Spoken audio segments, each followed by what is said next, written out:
강화도 앞바다에 고기잡이 나갔던 고깃배 한 척이요, 갯벌에 자초되어 어려움을 당하게 됩니다. 어떻게 보면은 이제 낚시꾼들이겠죠. 그러나 이 고깃배를 움직이는 자도 그렇게 프로가 아니라 아마추어였는가 봅니다. 그 배를 끄집어내기 위해서 온갖 힘을 애를 써도 소용이 없었습니다. 그런데 그때 그곳을 지나던 동네의 어르신 한 분이요 말씀합니다. 내버려둬. 새벽에 민물 쏟아져 들어올 거요. 그러면 배는 저절로 밀려도 들어오게 돼 있어 이놈들아, 그러더라는 겁니다. 한 나라가 코로나 때문에 자초되어 있습니다. 가정들이요 코로나 때문에요 진흙탕에 빠져 허우적거립니다. 코로나 때문에 한국 교회가요 갯벌에 빠져 허우적거림의 모습이 있습니다. 우리는 어찌해야 됩니까? 우리가 힘쓰고요, 우리가 악쓰고요, 우리가 용서도 안 됩니다. 맞습니다. 하나님의 은혜의 민물이 밀려오면 될 줄 압니다. 그 자리에 기도에 일꾼들이 함께 동참할 때 하나님의 은혜가 물밀듯이 쏟아질 겁니다. 지금이 바로 기도할 때입니다. 코로나가 우리 곁에 찾아온 지도 벌써 2년째입니다. 우리를 둘러싼 삶의 정황은요 어렵기만 합니다. 집안이 기울어져 가고요, 사업하시는 분들은 못 해먹겠다 힘들다고 토로합니다. 직장 생활은요 불안해하고요, 청년들은 앞길이 불투명하다고요 걱정만 합니다. 이런 상황에서 믿지 않는 세상 사람들 어떻게 반응하며 살아갑니까? 가장 흔한 태도는요 불평합니다. 원망합니다. 책임은요 다른 사람에게 전가시킵니다. 혹자는요 잊어버리려고 합니다. 덮어버리려고 하고요, 당면한 문제를요 내 거 아니야 하면서 부정하려고 합니다. 그러나 인생의 뒷골목에서는요 항상 불안해하고요 공포심만 더해갑니다. 또 어떤 부류의 사람들은요 문제로부터 도피해버리려고 합니다. 그러다 보니까요 술이 좋다고 마약에 몸을 맡깁니다. 결국은요 그 자체가 파멸입니다. 우리가 살면서 어쩔 수 없는 난간입니다. 어려움입니다. 그런데요 믿지 않는 세상 사람들과 똑같이요 처신하고 선택하면 안 될 줄 압니다. 우리는 믿음 회복해야 합니다. 지금은 어둠 속에 갇혀져 있지만요, 어둠 속에 갇혀져 있지만 우리는 빛의 자녀이기에 나는 땅에 속한 존재가 아니라 하늘에 속한 존재임을 깨달을 때 감추어진 하늘의 능력 되찾아야 합니다. 바로 하나님의 은혜의 물결을 기대한다라는 것이요 뭘 이야기합니까? 나는 못하지만 하나님 오시라는 거죠. 하나님이 오시면은요 역사가 있고요, 회복이 있고요, 교회에 부흥이 있게 되어지고요. 그러니까 기도한다라는 것. 기도하면은 상황을 이길 수 있고요, 기도하면 문제가 해결되어진다라는 사실입니다. 오늘 본문 예수님께서 십자가의 고난을 목전에 두고 계십니다. 예수님 본인에게는요 죽음의 길입니다. 역설적으로 온 인류에게는 생명의 길입니다. 그러니 이것을요 감추어진 십자가의 길이라 이야기할 수 있을 겁니다. 십자가의 도종 위에 있는 예수님, 그 누구에게도 불평이나 원망이나 스스로 자학하지 않았습니다. 얼굴에 가면 쓴 채로요 누구를 속이려고도 하지 않았습니다. 그 문제 가슴에 끌어안고요 겟세마네 동산에 오르셨습니다. 예수님과 함께 동고동락했던 제자들은 어떻게 했습니까? 분명히 무슨 일이요 있을 것 같다는 건 감각적으로 느낍니다. 미물도요 지진 나면은 다 도피한다는데 하나님의 창조물인 제자들이요 예감했을 것이죠. 45절에 슬픔을 인하여 잠든 것을 보시고 제자들도 예감한 겁니다. 그런데 그 예수님의 닥치는 고난이요, 제자들 자신들에게 이어질 것 같다라는 것 때문에 근심하고 염려합니다. 지금 불안에 떨고 있습니다. 슬픔과 불안의 순간에 저들은 오히려 잠을 청하고 있습니다. 얘라 잠이나 자자. 그건 뭘까요? 망각으로요, 자기를요 옮겨가는 도피의 선택의 모습입니다. 슬픔에 잠겨져 있는 제자들을 향하여 주님의 음성은 무엇입니까? 어찌하여 너희들이 자고 있느냐? 사랑하는 성도님들, 우리가 이 시대를 살아가면서요, 우리가 문제 없었습니까? 지금 문제 가운데 있는데 문제가 너무 가벼워서 문제라고 느끼지 않습니까? 우리의 삶의 정황 가운데요, 무엇이요, 지금 어떤 처신을 하고 어떻게요 행동해야 될 건가? 지금 기도해야 될 때입니다. 특별히 사순절은 이 땅의 모든 성도들이 예수님의 고난을 묵상하고 기도하는 때입니다. 더불어 목포 초대교회가 비상하기 위해서는요, 4월에 목사 2인과 교회 일꾼 뽑는 선거를 통하여서도 더 기도해야 될 때입니다. 지금은 지구촌 위기의 상황입니다. 전 세계의 모든 국가들이 경제적인 위기 가운데요 놓여 있습니다. 군사적인 위기요, 영적인 위기요, 가정의 위기요, 어디에다가 위기자 다 붙어도요 다 동의할 수밖에 없습니다. 지금 우리는 총체적인 위기, 전방위적인 위기 상황에 놓여 있습니다. 그래서 지금 우리가 기도해야 될 때입니다. 하지만 예수님은 십자가의 고난, 즉 자신이 십자가에서 죽음을 어떻게 받아들여야 했을까라는 생각했습니다. 그것이 뭘 이야기합니까? 그건 곧 자신과의 싸움임을 너무나 잘 알고 있었습니다. 로마 군인들과의 육탄전도 아닙니다. 제자들과의 종교적인 자리 싸움도 아니고요, 헤롯 왕이나 빌라도 총독과의 어떤 정치적인 문제를 통해서 다툼도 아닙니다. 바로 자신과의 고독한 싸움임을 알고 계십니다. 정말 이 고난이 하나님의 뜻이란 말인가? 이 고난 통하여서 아버지 하나님이 무엇을 이루려고 하신가? 이 고난 속에 숨어있는 나의 사명은 무엇인가? 이것이 정말 하나님의 뜻이라면 나는 순종할 자세가 되어 있는가? 이러저래요 고민합니다. 이러저래요 살 길을 찾습니다. 그러나 방법은요 오직 하나입니다. 바로 기도하는 수밖에 없었습니다. 오늘 이 땅을 살아가는 성도로서 가장 큰 숙제요 사명이 있다면요 함께 기도하는 겁니다. 물론 혼자서 골방에서 기도할 수도 있죠. 예수님도요 홀로 철야하면서 산에서 기도하셨습니다. 그러나 오늘 본문은요, 예수님이 무슨 이유인지 몰라도 이 겟세마네 동산에요 제자들을 데리고 올라갑니다. 그리고 기도의 모습을 보여주고 있습니다. 물론 기도해야 될 때가 있습니다. 홀로요.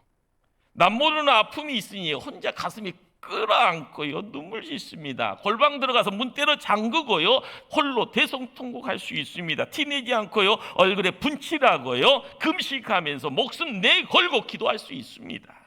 그러나 공동체에 큰 문제가 있을 때, 동일한 과제가 주어져 있을 때 홀로가 아니라요 더불어서 같은 마음을 품고 같은 목표를 향하여서요 함께 기도해야 합니다.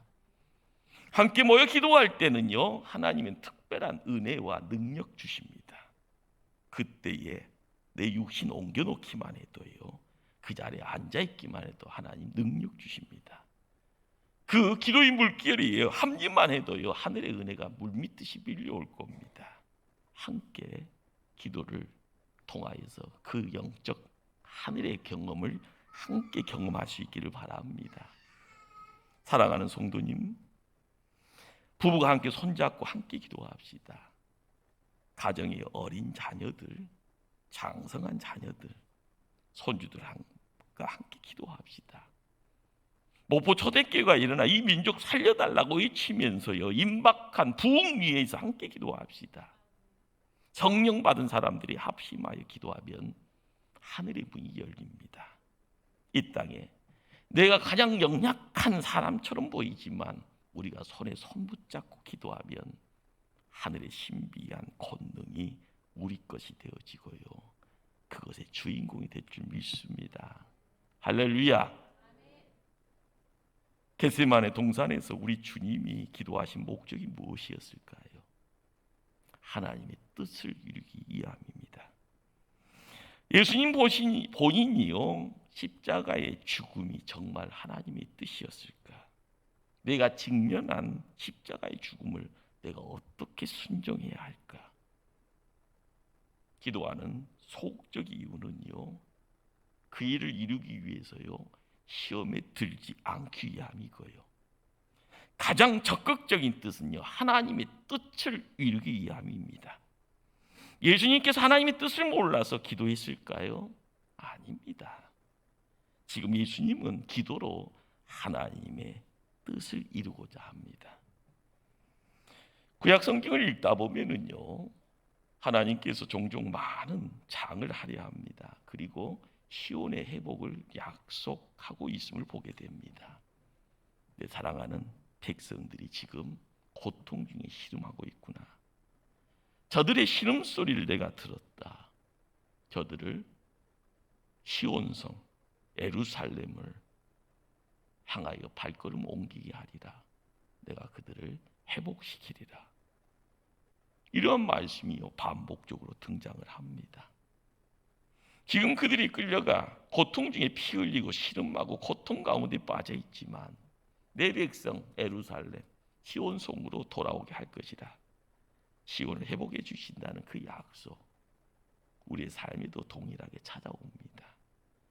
에스겔 36장 36절은요, 뭘 이야기를 하는가 하면은 이스라엘 역사 중에 남쪽의 유다라는 나라가요, 멸망합니다. 바벨론이라는 큰 나라가 와서요, 데리고 가서 포로로 세상 살아가게 합니다. 때 되면 고향 땅으로 돌아갈 것이라. 황폐하고 황무한 그 땅을 다시 일으켜 세우리라. 내가 반드시 그 일을 행하리라. 그렇게 약속해 주십니다. 그 다음 장 절로 이어지는 37절이요, 무슨 말씀인가 한번 경청해 보시길 바랍니다. 주 여호와께서 이같이 말씀하셨느니라. 그래도 이스라엘 자손이 이같이 자기들에게 이루어지기를 내게 구하여 할지라. 내가 그들의 수요를 양떼같이 많아지게 하되 그래도 내게 구하여야 할지라. 참으로 묘한 느낌의 뉘앙스가 있습니다. 우리는요, 이 시대를 살아가면서요, 바쁘죠. 빨리빨리 하잖아요. 하나님이 시온 약속의 회복을 약속해 주셨으면 회복시키면 되는 것 아닙니까? 라고 물을 수 있습니다. 하나님이 내게 복 주시겠다고 약속했으면 하늘의 문을 활짝 여시고 복 내려주시면 되는 것 아닌가요? 하나님께서 내게 기적 베풀어 주시겠다고 약속하면은 기적 맛보게 해주시면 되는 것 아닙니까? 그러나 말씀을 보시길 바랍니다. 그래도 내 백성이 내게 나와 기도할 것이라. 시온의 회복의 방법은요, 기도하는 것이라 말합니다. 그래도 기도해야 한다. 여기 그래도의 신비 앞에 우리가 함께 몸을 던져야 됩니다. 3년 6개월 동안요, 비 내리지 않았던 그 땅에 비를 주시겠다고 약속했지만은요, 선지자 엘리야는요, 무릎이 닳도록 간절히 기도합니다. 그 시간이 3년 6개월이고요. 이 시대와 나라가 어려우면 어려울수록이요, 우리가 이 민족을 향하여, 각 가정을 향하여, 내 자신을 향한 하나님이 이루어 주시겠다라는 약속의 음성 앞에요, 내 무릎을 내려놓아야 됩니다. 그런데 왜 시온이 회복되지 아니한가? 이 질문 앞에 이 시대의 성도들은요, 내가 기도하고 있는가라는 대답을 해야 되는 겁니다. 기도하지 않기 때문에. 기도하기 시작할 때 하나님 작업 들어가시는 겁니다. 하나님의 약속이요, 이루어지는 역사가 시작되는 겁니다. 시온의 회복은 분명히 하나님 약속입니다. 그래도 기도해야 이루어진다. 이젠 기도에 대한 놀라운 정의가 가능해집니다. 기도는 하나님의 뜻을 이 땅에 펼쳐가는 능력입니다. 그러므로 예수님께서 친히 하신 여기 겟세마네의 기도의 절정은요, 내 온대로 마옵시고 아버지 온대로 하옵소서입니다. 예수님께서 일제히 제자들을 모아놓고 가르쳐 주셨던 기도문, 우리가 알고 있는 주기도문 가운데에서도요, 뜻이 하늘에서 이루어진 것 같이 땅에서도 이루어지이다 라는 기도의 연장선입니다. 우리의 기도와 이 기도의 목적이요, 내 안에서 혹은 우리가 사는 이 땅에서 사단의 뜻이 아니라 하나님의 뜻이 이루어지기를 원하는 겁니다. 하나님을 거역하는 악한 자들의 뜻이 아니라 하나님의 뜻이 이루어지기를 기도하는 겁니다. 연약하고 한없이 모자라는 내 뜻이 아니라 하나님의 뜻이 이루어지기를 기도하는 겁니다. 제가 신학생 때요, 들었던 예하죠. 미국의 남북 전쟁, 벌써 200년 전 이야기지 않습니까? 아브라함 링컨이 대통령으로 있었을 때 남북 전쟁이 있었습니다. 노예 해방이라는 이름하에요. 노예 해방을 이루고자 링컨은 힘씁니다. 그러나 노예를 지키기를 원하는 남쪽에요, 명장 리 장군이라는 인물이요, 아주 탁월한 장군이었습니다. 그가 펼치는 전략에 의해서 북군이 점점 대패를 합니다. 어려운 가운데 처하게 되니까요, 교회 지도자들이 모여서 링컨과 더불어 함께 북군을 위해서 기도회를 자주 열었습니다. 기도회 가운데요, 목사님 한 분이 이런 이야기를 합니다. 이럴 때 하나님이 확실히 우리 편이라면 얼마나 좋을까요? 아브라함 링컨은요, 이런 말을 합니다. 목사님, 하나님이 우리 편이 되어달라고 기도하지 마시고 우리가 하나님 편이 될 수 있도록 기도합시다. 이 말씀을요, 되씹을 때마다요, 목사인 저도 참 부끄러움을 느낍니다. 내가 하나님 편에 있는지.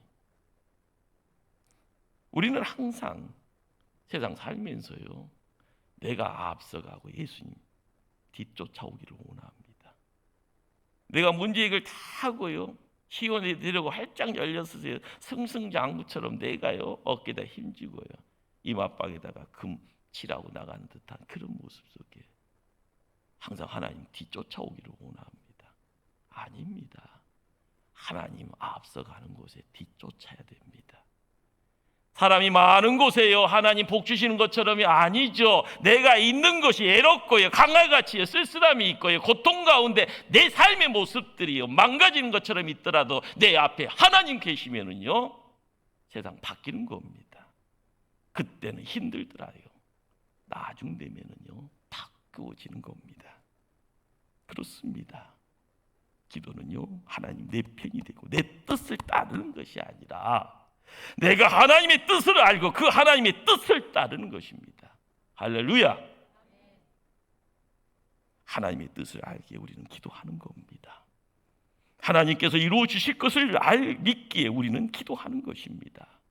당연히 이루어질 하나님의 뜻이기에 적당히 기도하면 되는 것이 아니라 열심으로 기도해야 됩니다.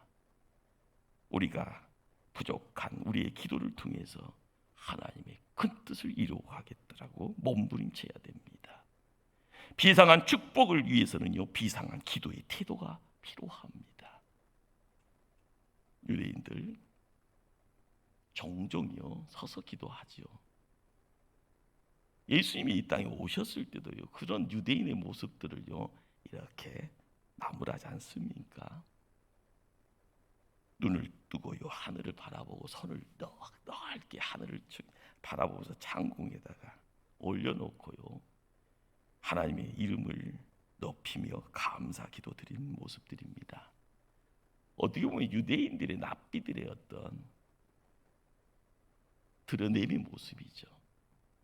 그러나 태평성대고요 시온의 대로에 있으면 그렇게 품위 있게 기도 드릴 수도 있을 겁니다. 그러나 위급 상황입니다. 하나님의 뜻을 이루기 위해서 예수님은 지금 처절하게 기도의 자리를 찾아가십니다. 예수님 서서 손들고 기도할 수 없었던 거죠.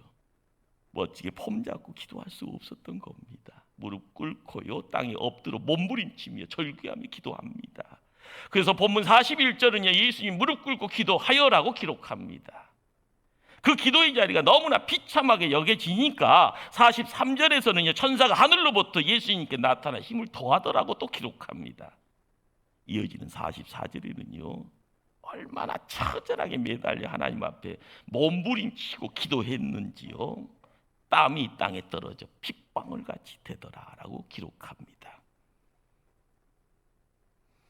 땀방울이 핏방울이 되었다라는 이 말은요 그냥 가장법이라 생각할 수 있을까요? 아닙니다. 극단적인 정신의 그 고통의 자리, 아픔의 자리 속에서요 인간의 땅구멍을 통해서 땀이 나오는 것이 아니라 인간의 몸 안에 있는 피가 터져서요 땅구멍으로 배출된다고 또한 그것이 가능하다고 의사들이 말합니다. 힘다하는 기도가 처음에는 땀이었다가 나중에는 피가 되어 흐른 겁니다. 나라를 위해서요 한국교회를 위해서 내 자신과 가정을 위해서 우리 인생에서 생명을 걸어야 될 기도 땀이 핏방울이 되어지는 기도해야 될 때가 바로 지금입니다. 한국 초대교회가 새롭게 부흥되어지기를 보기를 소원하시면 우리의 비상한 기도가 바로 지금 이곳에서 이루어져야 됩니다. 이 교회에 부흥을 주시옵소서. 이 교회에 일할 일꾼들을 허락하여 주시옵소서. 지금 우리가요 몸부림치면서 누군가를 세우기를 원하고 누군가를 지켜주기를 원하고 이 교회 하나님의 백성들이 자꾸 넘쳐지는 가운데 행복함을 이야기할 때 찬송의 소리가 기도의 소리가요 인간의 행복의 아름다운 미소가 넘쳐날 수 있도록요 바로 지금 기도를 시작해야 됩니다. 사랑하는 성도님들 비범한 상황은요 비범한 기도를 요청합니다. 그러기에 역사는요 필사적인 기도를 우리에게 지금 요구하고 있는 줄 믿습니다. 여러분 한번 생각해 보시길 바랍니다. 기도할 필요가 없는 유일한 분이 있다고 하면 그분이 누굽니까? 바로 예수님입니다. 그러나 그분 기도하셨습니다. 무릎 꿇고요 매달려 기도하셨습니다. 그분이 하나님께요 기도하셨다 하면은요 하물며 우리는 어찌해야 됩니까? 우리가요 기고만장해야 될까요? 코로나 앞에 납작 엎드리고요 벌벌 떨면서 두려워하고 있는 우리의 모습이요 우리의 실상입니다. 만군의 하나님이요 세상을 창조하셨고요 이 세상을 창조하신 이곳에요 구별된 사람들을 하나님의 백성이라 내 아들이라 딸이라 말씀하시고요 하늘의 큰 사랑을 물불듯이 허락해 주시건만 그 사랑 감당하지도 못하고요 다 쏟아버리고요 어둠 속에 갇혀서요 허우적거리면서 길을 찾지 못하고 방황하고 있는 이 모습 속에서요 우리가 지금 어찌해야 됩니까? 기도해야 됩니다. 여러분 꼭 기억하십시오. 성도가 잠들면은요 교회도 민족도 잠듭니다. 그러나 우리가 성도가 기도하면은요 민족이 깨어나게 될 겁니다. 우리가 기도하였더니 가정이 내 자녀들이 살아나게 되어질 것이라 살아납니다. 우리나라 한국교회 이래로 주저앉아 있을 수는 없습니다. 한국의 역사 하나님 손 안에 있습니다. 그 하나님의 손을 붙잡고요 다시 한번 이렇게 세움받아야 됩니다. 끝으로 하나님의 뜻을 구하는 존 웨슬리의 기도문을 읽으면서 말씀을 맺고자 합니다. 나는 더 이상 나의 것이 아니며 당신의 것입니다. 나를 당신이 원하시는 곳에 두시며 당신이 원하시는 사람과 있게 하소서. 나는 당신의 것입니다. 나의 모든 삶이 당신의 손안에 있게 하소서. 고용되고 실직하는 것, 높아지고 낮아지는 것이 모두 당신을 위한 일이 되게 하소서. 배부르거나 굶주리는 것도 당신을 위한 일이 되게 하소서. 당신을 위해 모든 것을 소유하게 하시고 당신을 위해 내 모든 소유가 쓰임받게 하소서. 나는 이 모든 것을 당신의 기뻐하심과 처분에 기꺼이 맡깁니다.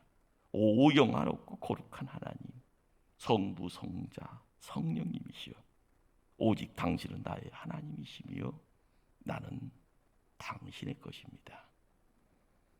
이 웨슬리의 기도처럼 내가 하나님 앞에 서는 그날 하나님으로부터 내가 내게 맡긴 나의 사명 참 잘 이루고 돌아왔구나. 잘하였도다. 나의 아들, 나의 딸들아. 이런 하나님 아버지의 칭찬을 듣고 싶지 않습니까? 기도하십니다.